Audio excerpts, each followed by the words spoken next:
नेजाबाजी पंजाब के गबरूआं दा खेड भेरा विच रवायती खेल के मुकाबले सरपट दौड़े घोड़े ते बैठे जवानों का फन का मुजाहरा नेजे नाल किला पट के जित का जश्न मनाया गया।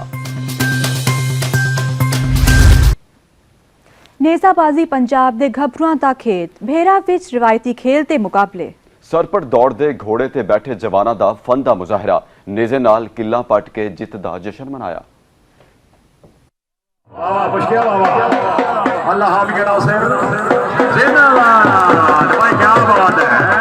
सरपट दौड़ दे घोड़े ते घोड़ियां उत्ते बैठे गबरू जवान नेजाबाजी पंजाब विच बहादरां दा खेड मन्निया जांदा है। भेरा विच होए रवायती खेडां दे चोखे मुकाबले जिन्हां विच वक्ख-वक्ख शहरां चों जवानां ने हिस्सा लिया।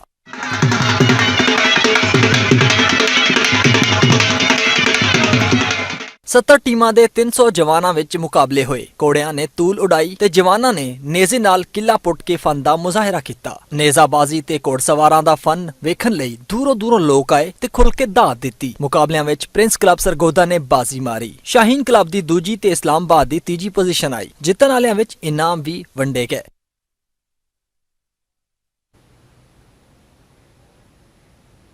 फिलवक्त न्यूज स्टूडियो से इतना ही। कोई भी खबर जानने के लिए देखते रहिए 7 न्यूज़ HD।